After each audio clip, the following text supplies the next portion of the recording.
يا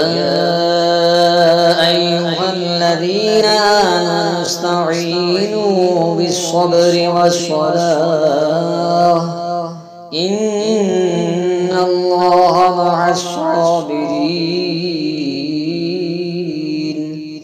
ولا تقولوا لمن يقتل في سبيل الله أموات بل أحياء ولكن لا تشعرون ولنبلونكم بشيء من الخوف والجوع ونقص من الأموال والأنفس والثمرات وبشر الصابرين الذين إذا أصابتهم مصيبة قالوا إنا لله وإنا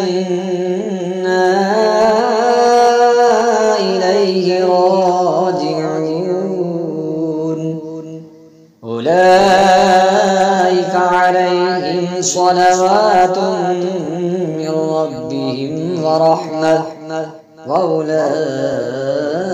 هم المهتدون إن الصفا والمروة من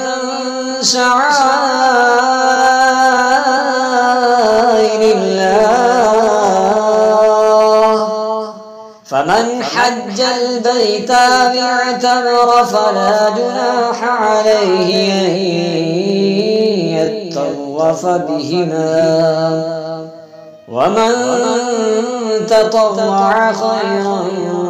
فإن الله شاكر عليم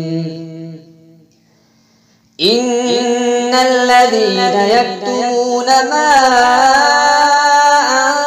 أنزلنا من البينات والهدى من بعد ما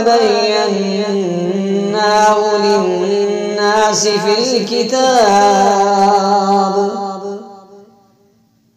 في الكتاب أولئك يلعنهم الله ويلعنهم اللاعنون إلا الذين تابوا وأصلحوا وبينوا فأولئك أتوب عليهم وأنا التواب الرحيم إن الذين كفروا وماتوا وهم كفار أولئك عليهم لعنة الله والملائكة والناس أجمعين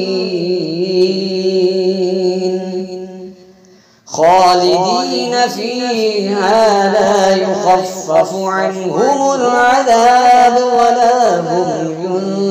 ينظرون وإلهكم إله واحد لا إله إلا هو الرحمن